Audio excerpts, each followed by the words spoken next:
All right. Last week we talked about the first part of a startup draft that I am participating in. And today we are going to talk about the rest of it. We're going to talk about, I think we got through into round six. I believe we were in round six. So we're going to talk about rounds 6, 7, 8, 9, 10, 11, 12, and 13.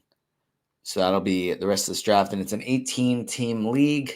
So this is a fairly shallow league in comparison to what we typically see in our dynasty leagues. We're looking at 234 players rostered initially, with some extra minor spots as well. So it'll be over 250. Ideally, I think we're looking at 300, or we recommend 300, but not too far off. No big deal. All right. I'm going to pull up this draft board so that those watching can see it, but I'm going to also say all of the picks and give some thoughts when I can. And if you missed last week's episode breaking down the first roughly half of this draft, definitely be sure to check that out. I'll include the link to that in the description, or you can just look through the Young Man Squad playlist under the Old Man Squad YouTube, and you'll be able to find it fairly quickly. But we'll just start at the top of round 6. Like I said, 18 team league, and we'll just kind of start going through some of the picks so that we can at least get all the results, and then hopefully some analysis here and there where we can. We started off, and this is pick 91 to start this off with Isaiah Hartenstein. I went Tari Eason at 92, which I was pretty happy with. Let me have my dynasty rankings handy so that I can reference them. I have Tari Eason 74th, so I was pretty happy about to be able to get him there. DeJounte Murray at 93. Nikola Jokic 94. Peyton Pritchard 95. Jabari Smith 96. Jimmy Butler 97. Zach Edey 98. Cedric Howard 99. Fred VanVleet wraps things up wraps up the first 100 picks of this draft. Then we go Julius Randle at 101. Anthony Simons, Kawhi Leonard, Shaden Sharp, Michael Porter Jr., Bilal Coulibaly, Igor Dioman, and Kristaps Porzingis wraps up round 6 with pick 108. A handful of top 100 players that just went by my rankings. With, let's see, Bilal Coulibaly, I have at 79. I'm pretty high on him. So seeing him go at 106, nice. Really like that value there. Who else just went that maybe I have top 100? Kawhi, I have at 92. He went at like 103, I believe. So that was nice value. Jabari Smith, I have 96. I think he went at 96. So that was pretty on par there. So some nice picks in this range. Kristaps Porzingis, I have 88, so getting him at 108 is nice. Obviously, the injury history or injury question marks are very real.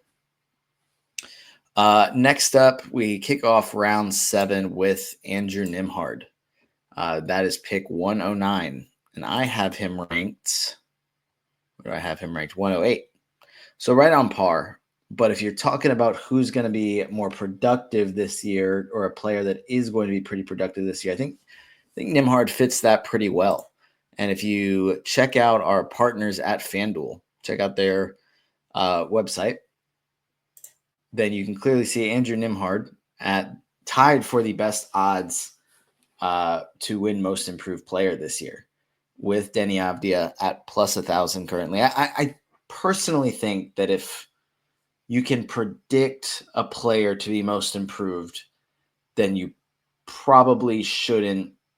They probably shouldn't be able to win most improved. Like if you expect it in the preseason, then they probably shouldn't be able to win it. That's just my perspective on it. Like I think the difference here with a guy like Nembhard is, okay, we're expecting him to be better because we think he's a good player, and Tyrese Halliburton isn't there. So that makes sense. But like some of these other guys up here, like Deni Avdija was awesome down the stretch of last season. And if the expectation is that he's going to be even better than that, then great. But if the expectation is that he's basically going to do what he did the second half of last year and Portland's going to be a little better, then I don't know how good I feel about him winning the award. And like Amen Thompson, is Amen Thompson going to take another step forward? Is he going to be an all NBA player basically next year? Because I think second half of last year, he's like an all-star talent basically entering his third season. I don't know. Andrew Nembhard and Benedict Mathurin being up there is okay. That makes sense because of the opportunity they're going to get with no Tyrese Halliburton, no Miles Turner. But then like Modest Buzelis in year two, I also just don't think year two players should win most improved player ever, because you're supposed to be better in your second year in the NBA than your first year in the NBA because you have so much more experience. I think you're just supposed to. So I don't know. Don't love that, but those are the current favorites on FanDuel. And if you feel really comfortable or really good about any of those odds, you don't have to agree with me either. You could say, no, I think Modest Buzelis is about to have a big year, and I don't care that he's in his second year. It's going to make that much of a leap. Okay. You're able to put your money where your mouth is on our partner's website at sportsbook.fanduel.com. Be sure to check that out. We'll get back to the draft. I was talking about Andrew Nembhard going 109. Then we have Keyshawn George at 110.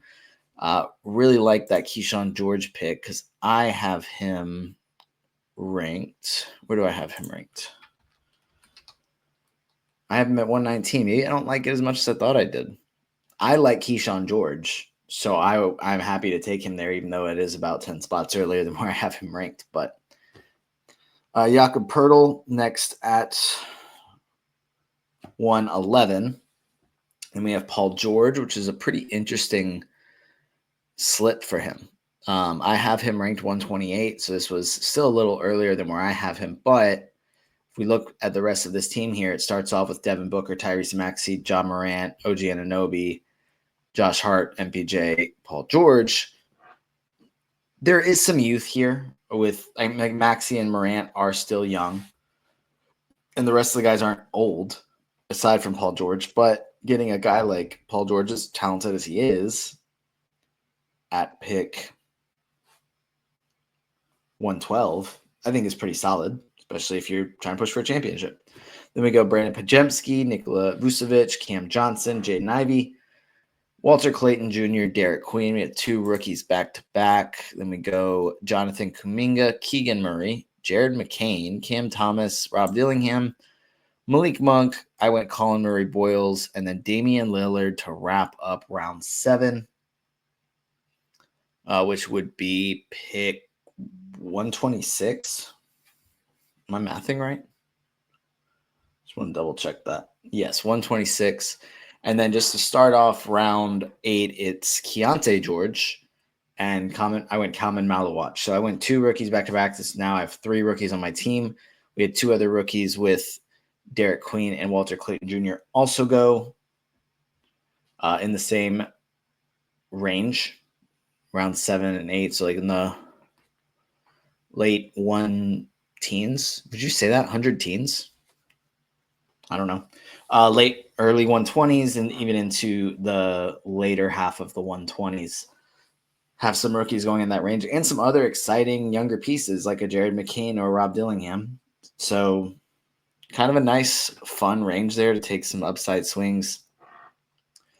After I went Malawach, it goes DeAndre Ayton, Kasem Wallace, Kyle Filipowski, who we've talked about a couple times this offseason because he had a really, really good summer league. He's a very talented offensive player, but we'll see exactly how it looks in year 2 for him. I think he's definitely better than a second-round pick, which is where he went in 2024. But how much of an opportunity is he going to get for this Utah team? Next, Deron Holmes, then DeAndre Hunter, Rudy Gobert, Benedict Mathurin, who we mentioned, is one of the favorites for most improved player. And again, I think that more so comes down to somebody in Indiana is going to have to score other than Pascal Siakam. And while they do play, team basketball more so than most of the teams in the NBA, and everyone will probably pitch in a little bit, somebody's going to have to really step up. And I think Mathurin and Nembhard are obviously the top candidates for it, and both probably can do it. Could be fun to see both of them. Next, with round 8, pick 10, so 136, Norm Powell. Then we go Zachary Risache, Christian Brown, Herb Jones, Tumani Kamara, Isaiah Collier, Nick Claxton, Dan Gafford, and John Collins to wrap up round 8, which is pick 144. Then we go Jalen Wells, 145, and then Young Hansen and Jeremiah Fears back-to-back picks with more rookies. We got PJ Washington, Keon Ellis. You guys know I love Keon Ellis as a talent. Always interesting to see how Sacramento is going to use their players. I think Keon Ellis, if he gets the opportunity, is one of the most impactful players in fantasy basketball. I mean, that's such an exaggeration, but a guy like Dyson Daniels being ranked as high as he is, I mean, heck, he went second round of this draft. Keon Ellis could get that many steals just like Dyson Daniels if he got the opportunity. Maybe not quite as many, but also is a better shooter than Dyson Daniels. Block shots. Like, Keon Ellis is a fantasy superstar just waiting to happen. It's the way it is. And sorry, I got distracted by the numbers. Fantasy superstar waiting to happen. I really believe that. And I would be, I mean, let me see where I even have him ranked, because I know I'm fairly high on him. I have him at 146. And he went actually not far after that, 149. So pretty spot on, just a couple spots after my ranking. So nice value, not tremendous 20 spot value, but a player that I think is definitely worth going in this range. And that, looking at this, I might even have taken him a little bit earlier than some of these other guys. Next, we have Colin Sexton, Aaron Gordon, and then Bub Carrington. We got a couple first and second year guys in a row with Bub Carrington, Kasparis Yakuchonis, Ron Holland, and Noah Essengay. We keep this moving with Lou Dort, Isaiah Jackson. That's a fun pick. We love Isaiah Jackson's talent. Hopefully he's able to be healthy this upcoming season, because it is a really good opportunity in Indiana for him to make an impact. Next, we have Ayo Dosunmu, and then Thomas Sorber. Was really hoping that he fell to me, but then we have Quentin Grimes, and then I got Taylor Hendricks, and then CJ McCollum. So just as a reference, I feel obviously nobody else in this league is drafting based off my rankings, because I haven't published them, which is something I said that I was waiting for this draft to end to actually publish them. So hopefully that'll be happening soon, but if not, I'll just continue to reference them. Taylor Hendricks, I have ranked at 109, and I was able to get him at, oh goodness, I'm just going to have to use my calculator. I think 161 would be it. Yeah, 161. So really nice value there for me to start off 9 rounds of, first of all, 8 rounds of the draft with top 100 players. And then the 9th round getting someone I have at 109. And then I went Yves Missi in round 10, which I'll get to after I get through the other couple picks. And I have him at 132.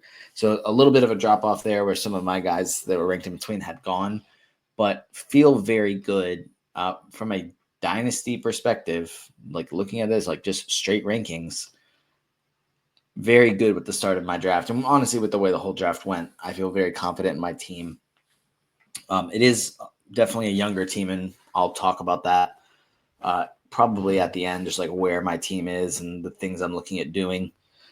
And like the options I have based on the way that I drafted, that I feel I have. We'll see. Every league is different, so people are going to value players differently. Different trades can happen. We've already had a handful of trades happen in this league, and they are not small trades. So that'll be fun to talk about. Excited to break some of those down. But rounding out round 9 with CJ McCollum. Then we start off round 10 with Klay Thompson. Then I went Yves Missi, as I said. Then we have Dante DiVincenzo.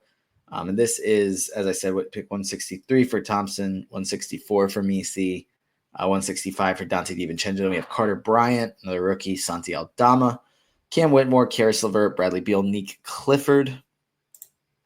And then after Clifford, we have Dennis Schroeder. And then Andrew Wiggins, Tobias Harris, a couple of veterans in this range. Robert Williams, Ryan Kalkbrenner, another rookie.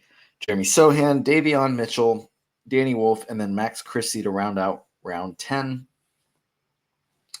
Starting off round 11 with Grady Dick. I like that. Nice value to get a guy that was a lottery pick last year. Or 2 years ago. 2 years ago. Goodness gracious, time's flying. Jay Huff, who is, again, like Indiana's center rotation, very up in the air right now. So getting a guy like Jay Huff, round 11 of this draft, is really good. Not every pick we make in this draft has to be this home run swing, upside swing that can potentially be a fantasy superstar. Getting a guy that can just be a really good fantasy player for a year in the later rounds of your dynasty draft is valuable. It's nice to be able to balance in both, hey, I'm going to get one or two players that are probably only going to help me for a year or two, and then getting one or two players that may not ever help me, but if things work out, they could really help me for a really long time. So generally, I like to make sure it's one of the two, because there are definitely players that don't fit either thing. But I like to make sure it's one of those two. After Jay Huff, and there aren't many, and I think that's not an uncommon thing, if I can just add that in as well. It's not an uncommon thought process to say I either need a player that's going to help me win now or a player that's going to help me win in the future. That's not uncommon. Nikola Jokic after Jay Huff, then Kevin Porter Jr., Draymond Green, TJ McConnell, let's say McCollum, goodness, Kelly Oubre Jr., Bobby Portis, D'Angelo Russell, Terrence Shannon Jr., and then Jarris Walker in round 11. I really like that. I think that's excellent value. I mentioned I have Taylor Hendricks at 109, and that's two players that were in the same range or thought of pretty similarly entering that draft. And Jarris Walker is a guy that I mentioned in my Dynasty Sleepers episode a couple weeks ago. I have him at 145, and he went. This is the thing about an 18-team league, is that the math is so wonky. Okay, so we had 180 picks and then 11, so 191. So really nice value there. It just takes me a second to figure out which pick it is based off this lovely Fantrax board we have here. Then we have Russell Westbrook, Jaime Jaquez, Rui Hachimura. I was really hoping Johan Berenger slipped to me, but he did not, sadly. Then we have Anthony Black. I went Ryan Dunn and then Dalton Connect to wrap up round 11, which means we are 198 picks to this draft. So I got Ryan Dunn at 197. And I have him ranked 137. 60 spots of value is definitely something I will take. Again, this is just my rankings. Everyone else in this league can entirely disagree and be like, why did you take Ryan Dunn so early? But I really like the value. Starting off round 12 with Will Riley. Then we go Peyton Watson. I went Peyton Watson. Wasn't super excited to make that pick, but I still believe in the upside of Peyton Watson. I do have him ranked 162. So pretty fine with it. Wasn't my favorite. I don't know. I think he's just been like an upside swing for a couple of years now. And I think it's to that point where it's like, okay, like something hopefully can happen soon. Like he's still young, but want to see a little bit more this season. Definitely happy to use him as a trade piece if I need to. Not super in love with this pick, even though it is good value by my own rankings. Then we have Nolan Traore, another rookie. Then Aaron Nesmith, Jordan Hawkins, Cody Williams, Scottie Pippen Jr., Drew Holiday, Trey Jones, Jordan Clarkson, and then Jace Richardson. And this is pick 209, I believe. We've had a handful of rookies go to this point. And I said 209. So let me see where I have him ranked. I'm at 184, so I definitely think that is good value just based on my own rankings. And I do think that Jace Richardson definitely has some upside to be a really impactful player in fantasy basketball. May not happen in year one on a talented Orlando team, but I think long term the fit is really good. And I feel like I've said that exact same statement on like 5 episodes already this summer. So that's just the way it goes sometimes when we're talking about just the whole league and then end up just going towards the same players. But yeah, really like the Jace Richardson pick there. All right, we will move down the board. Oops. Not have anything highlighted. Oh, goodness, it's going to do the thing. Okay. Keldon Johnson at round 12, pick 12. Maybe that'll just be easier to say. You can figure out the math on your own. It's 18-team league. I don't feel like doing it right now. It's 210. I did it. Lonzo Ball, Bryce Sensabaugh, nice late-round pick. Wendell Carter Jr., Devin Carter, Alex Caruso, Chris Boucher, who could start for the Celtics this year. That's going to be an interesting situation in Boston. And if we look at now that this team is wrapped up, that the teams are trying to be wrapped up, I think it's the Mississippi Blue Notes. Bam Adebayo, Donovan Mitchell, Pascal Siakam, Jared Allen, Jaden McDaniels, Kristaps Porzingis, Andrew Nembhard, John Collins, Jalen Wells, Max Christie, Grady Dick, Chris Boucher, and Chris Paul to wrap it up. I'd say it's a win now team. No rookies at all. I believe Jalen Wells is the only second year player. Grady Dick is a third-year player. Pretty much mostly veterans. Andrew Nembhard, like we talked about, could be ready for a breakout season. Same thing with Chris Boucher, just a really good opportunity. Definitely a win now team. I'm not going to go through every single team and give my thoughts on their direction, but definitely committed to a direction there that will make trades interesting. Just continuing to wrap up this draft in the final round, we have Liam McNeely.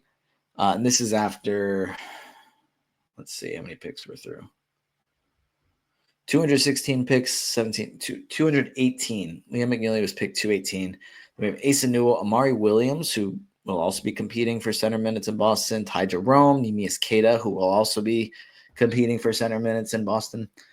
Jeremy Grant, Dylan Brooks, Rasheer Fleming. I was pretty upset that Rasheer Fleming did not fall to me. Justin Edwards, Noah Clowney, Bronny James, Mitch Robinson, Musa. You know what? Was talking about this. Well, I don't want to spoil that. We'll wait. After it gets announced, I will share my funny joke that I made.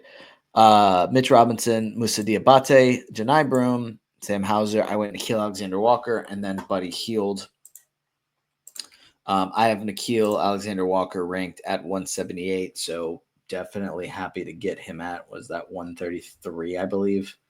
Or 233. Goodness. So definitely happy with that. To have all top 200 players, mostly top 150 players for me that I was able to get. Yeah, pretty happy with how this draft turned out. And you're able to see all the teams here. But it doesn't even matter because not all these teams look alike at this point. Because there's already been a couple of, I'd say, league-altering deals that have been made. I haven't made any trades yet. I've explored a few, but I think I just missed out on getting in on the action. The first trades that happened, I think, really set the tone for the league. And now I think it's going to change how trades are done. So let's look at some of these trades that have happened. The first one that happened, this was like shortly after the draft ended. Sam Hauser and Nikola Jokic, with Sam Hauser obviously being headliner, for Darius Garland, Jalen Johnson, and a first-round pick.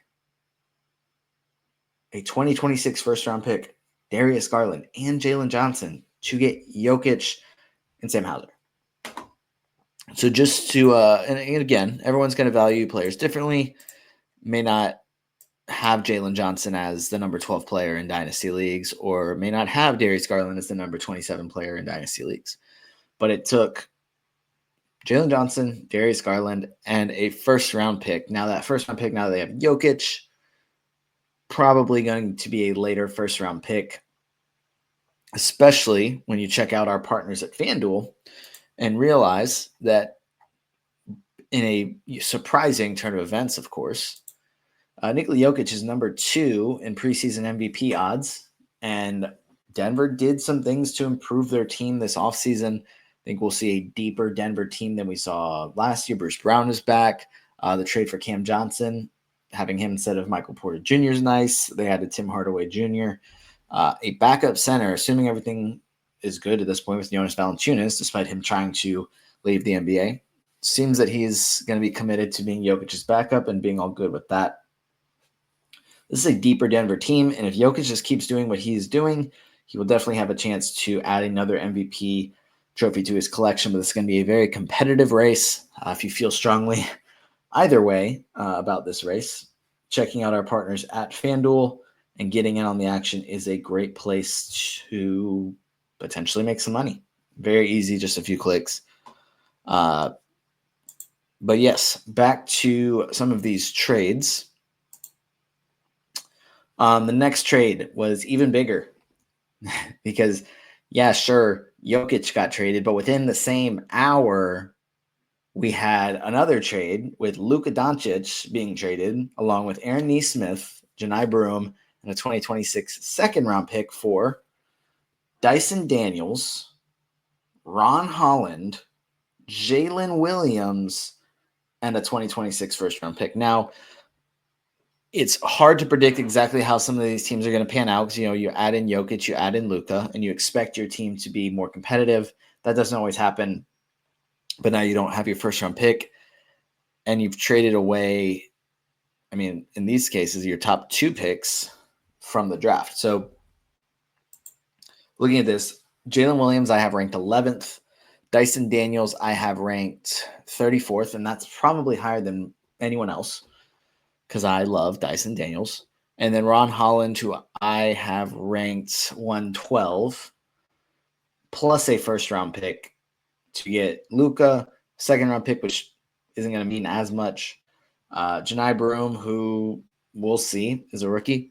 And then Aaron Nesmith, who could have a really solid year, like an improved year statistically with all the injuries in Indiana. Very possible.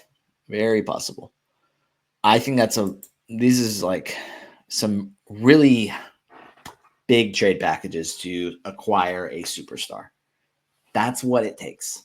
So maybe if you're in a league and you're able to trade for Luka or trade for Jokic and not give up this much, props to you. But this is what it's going to take in this league to get one of those superstars. You're going to give up multiple top 50 players, a first-round pick, maybe another young upside piece that could be a top 50 player, and you're probably not going to get much back along with that top piece. 2 more trades have happened. This one isn't quite as league-shattering. It was Mitch Robinson for 2 second-round picks. Excuse me, a second and a third-round pick. Apologies. Just adding in some center depth there. And then after acquiring Dyson Daniels in the trade that sent away Luka, same team, the San Diego Padres of the Paint traded away Dyson Daniels to get Scoot Henderson, Yegor Dioman, and another 2026 first-round pick. So now he has 3 first-round picks next year in an 18-team league, so 17% of the first-round draft capital. Yeah, that math's right. Then also got Scoot Henderson, who jury's still out. I have him at 73 currently.